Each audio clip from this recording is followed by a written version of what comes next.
Are Necromancers the heroes? Any good in patch 5.3? So yeah, how good is the not Master Necromancer? Very useful, but not the dark magical mix the Vampire Goth Girl is. This is a very squishy but obscenely high utility support / caster hero character. Let's take a deep look into this pile of bones and see what stands out. Recruited for a nominal 1,000 gold and 250 upkeep, and normally coming from either the growth building chain or the library chain for late game major settlements, which is an issue if you lose a minor settlement because Azag betrayed you. Ha ha. This man-sized man comes in at 3,420 health on the ultra unit scale. Armor is 15, so practically dressed in rags. Missile resistance 15% is default. Leadership begins at 55, which is middling at best. Speed 34 and charge speed 41 are suited for a character not weighed down by much like armor. And hey, it's faster than a corpse cart, because we're getting to that. Melee attack of 25 comes with an attack interval of 4. The second is standard, the first is really bad. Splash target size of medium means cavalry on down, and max targets damaged by splash is 8, which is completely unsuited in many senses, but the gist is, he at least has a chance to hit a lot of targets in a blob. Melee defense of 30 is at least a little better.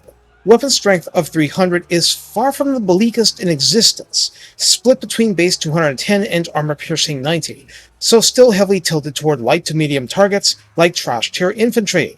Charge bonus is 15 and mass is a mere 600.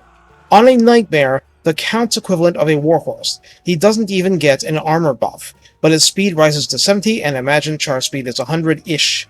Charge bonus rises to 35 for what it's worth. Nothing else looks changed. On a corpse cart, armor rises to 45, which hit it better because speed drops to 20. I mean, this is slower than a nurgling palanquin, I think. Anyway, curiously, melee attack is 33, and melee defense is 33 too. Charge bonus falls to 12. Now, on this unit, the Necromancer has old-fashioned regeneration as well as fire weakness, plus the Vigor Mortis area buff. You'll want to glance back at the corpse cart video for all the details and my awesome used cart salesman voice. For the Balefire version, oh yeah, looks like health rose to 5,708 in the process. What we see in the stats is that the splash size of medium and max target splash of 8 remain the same, but also the weapon strength of 300 remains the same. That's a lot better smacking power than a regular corpse card, and the base melee stats are dangerously close to mediocre like this. So the big weakness is, of course, the speed.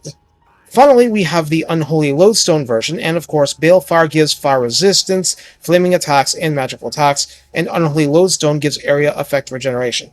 All give Vigor Mortis for plus 5 melee attack, plus 5 melee defense, and wiping away fatigue.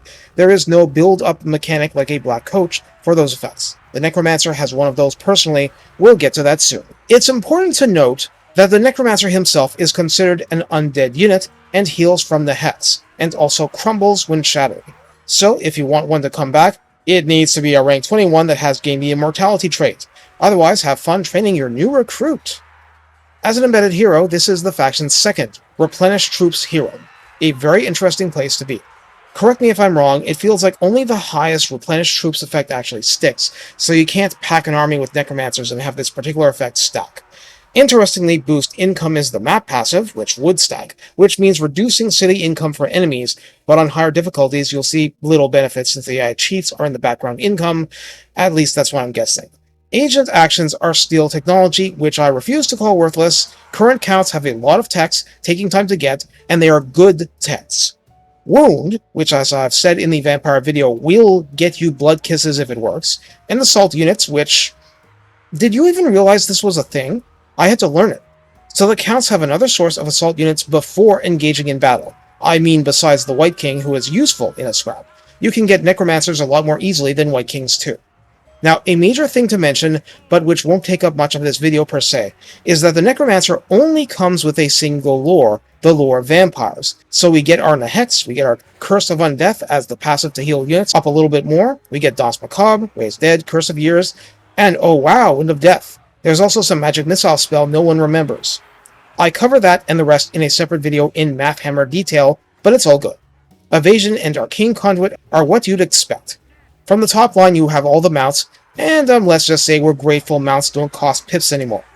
Nightmare comes at rank 8, Corpse Cart 10, Balefire 13, Lodestone at 16. Grave Ward offers missile resistance at rank 8. Finally, we speak of Master of the Dead, to be less punishing for players and to not make you feel like a chump for picking one in campaign. Every single Necromancer comes with 1 pip in this, granting the passive of the same name, which is a Black Coat style building up effect based on entities that die around the Necromancer, be they friend or foe. Like Khorne, the ability cares not from whom the death flows. This gives +2 to the maximum uses of Raise Dead and Raise Dead upgraded in battle, should you actually have the wins for it. Otherwise, the ability grants up to 0.05% healing as a constant effect in a 35-meter area. Yes, this is the same degree of healing as the Unholy Lodestone, but it is not the identical effect because they are named differently. Therefore, they stack. And they've been reined in so that you can only stack those 2 things, so that amounts to 0.1% healing per second. Now, once you get the second pip in this, available at rank 6, you get the aforementioned effects, plus an extra plus 35% range to Master of the Dead, so 47 meters radius, and that's the healing effect, plus Raise Dead, either version can be cast at triple the range of normal, which greatly helps your ability to aggrieve missile lines and drown artillery in warm bodies or cold bones. Note that the regular is zombies, the upgraded is skeletons, but both at default stats, so most people will prefer zombies in practice. Even without all that other stuff, you can get an easy reduction in enemy morale by rear-charging engaged units in contact with your forces. So how do you use the Necromancer? Well, I'm sure you've worked out a lot of it. Early on, the Necromancer is a heal bot and a post-battle recovery medic. As he levels, he gains more and more ability to support the army, but unless you keep him on his steed, which is an option in certain cases, he's going to be really slow, and you need to play around that crippling weakness. Otherwise, you have the Prince of Blob Warfare on your hands. Lodestone healing doesn't have preconditions, but if you can build up that Master of the Dead, you have some pretty decent passive healing on your hands, plus the other benefits. Thing is, none of that is going to matter a lot unless it fits with the rest of your force. But having Necromancers is a huge strategic benefit because it frees your lords not to have to weigh themselves down with only Lore of Vampires magic, as good as it is. They have other things to offer like boosts to zombies and skeletons themselves with the redline skills. At any rate, even your friendly Gravehood Necromancer can Wind of Death half an army away in an ideal situation. It's an ability you really want to take advantage of out there. In the end, like with Cultists, you would ideally have ones on cards be ranked 20 and Immortal to return from ganking, but ganking, goon squads wiping out a character by ambush, is absolutely a concern. You need to hide a Necromancer in a friendly blob and get away with it, or be bait for others to come bail you out when Elspeth wants to go Dragon Oak Heart with you. It's not pretty, but all that healing and regeneration, and the Necromancer is the master of having time on his side. While the enemy exhausts itself upon chaff, that'll just rise back up. The job gets done. Take care, and have fun laughing wickedly at the enemy's futility.